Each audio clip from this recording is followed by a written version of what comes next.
এবার বিএনপির স্বরাষ্ট্রমন্ত্রী সালাউদ্দিন আহমেদ সরাসরি নির্দেশ দিয়েছেন, আওয়ামী লীগের নিষেধাজ্ঞা প্রত্যাহার করে তাদের পুনরায় দেশে কামব্যাক করানো হবে।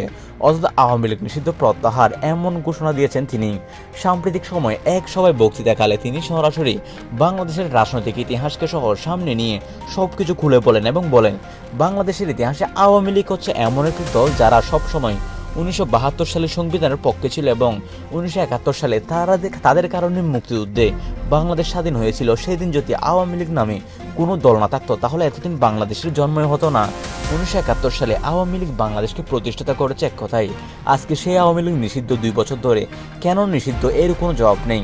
তাই আমরা চাই আওয়ামী লীগের নিষেধাজ্ঞা প্রত্যাহার করে তাদের সম্পূর্ণরূপে সচল করা হোক। তাদের যদি সচল করা হয় তাহলে বাংলাদেশে একটি বিশাল গণতন্ত্র আবার পুনঃপ্রতিষ্ঠিত হবে এবং সাথে সাথে বিএনপি সহ অন্যান্য স্বাধীনতাপন্থী দলের জন্য এটি হবে প্লাস পয়েন্ট।